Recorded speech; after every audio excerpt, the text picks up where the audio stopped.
basically tips on appraisal and some general guidelines and information for consumers, or maybe even, industry professionals, to get a little bit more insight about what an appraisal is, how they come up with the data, and just some tips for if you're going to list your house. I kind of never think about this. Obviously, when you go to sell your house, you're going to want to put it in the best light possible. And I have a cute story about one of our clients, Bridget. She called me about, we dispatched the appraisal. It was you guys too. You guys are doing the appraisal. And she called and said, oh my gosh, my house looks so good. She's buying the house that she's renting. She got it deep cleaned and she staged it for the appraiser. And I thought, gosh, that is really, top notch, going all out. And some of the topics, some of the things that you're going to talk about are in line with that, how to help sellers put their home in the best light possible. So Matthew, you are in charge of escalations. You're the VP of escalations and business development at Axis, and take it away. Thanks. So a couple of things that your loan originators want to know is asking questions of their borrowers or the agents that they're going to be working with to make sure that the home is ready for the appraiser to come in. If you want to avoid follow-up appraisals like 1004Ds, or what you formerly used to refer to as 442s, you want to make sure that all of the boxes are checked off before that appraiser comes out. That way you avoid that added inspection time, that lag time on your lock, and the appraiser having to come back out.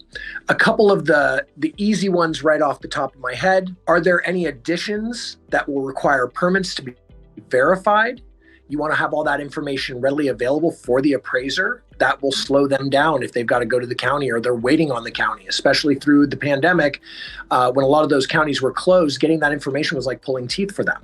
Right. So additional information you can have for the appraiser that is readily available for them, they can really ensure buttoning up that appraisal quickly. Are there any health or safety issues? Do you have a pool in the backyard that had green algae? You drained it. Does it need to be filled in? Does a fence need to be put up? Are there CO or smoke detectors that need to be installed per floor? What are the state regulations that require that? Water heater double strapping. I didn't put that on the list, but that's one that always pops up. There are just the little things you can do, the attention to detail as a loan originator, asking your borrower. I can tell you how many times we've come across appraisals where people like to collect things, and a lot of them, which makes it very hard for the AKA hoarding. Yeah, I didn't want to say the word. You said it. So that can pose a health and safety issue. Right. And it never astonishes me to find out that the broker never bothered to ask the borrower what condition their house is in. Right. Do you have chipped and peeling paint on the exterior of your house? You're doing an FHA loan. Do we need to scrape the fascia of your house? The condition of the roof, all of these things that will help aid in getting things through quickly.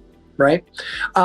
One last thing is making sure all the rooms are accessible. Garages, outbuildings, ADUs, sheds, all of that stuff. Hey, really fast for the viewers.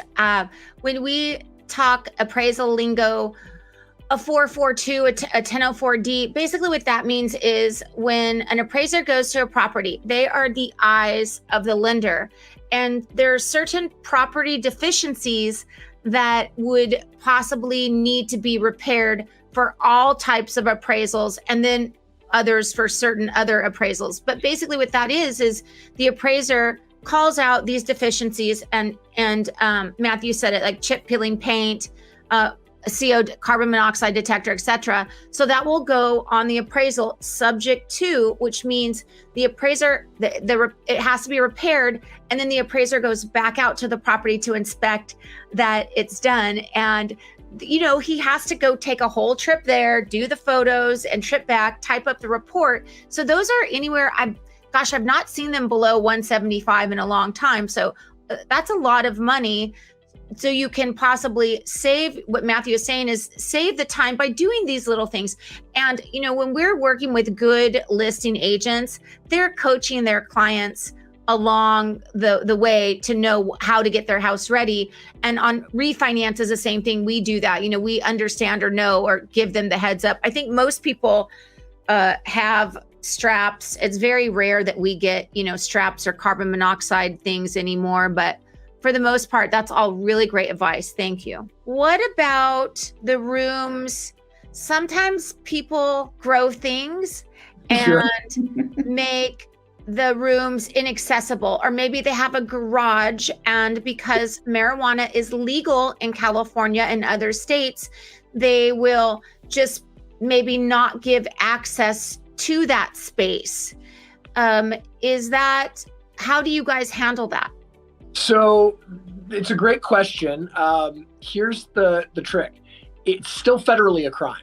So the borrower should grant access to the appraiser, but the broker should really take the time to confirm with the lender, is this going to be a problem in advance, right? When we used to run wholesale banking back in the day, we would get all of the information, run it up the ladder to make sure that this was going to be lendable. A lot of lenders don't mind this stuff. Mm-hmm. They don't have a problem. It's not as big a deal as it used to be.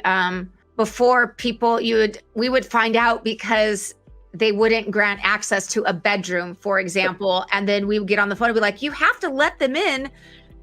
Well, no, we can't, because at the time it was illegal.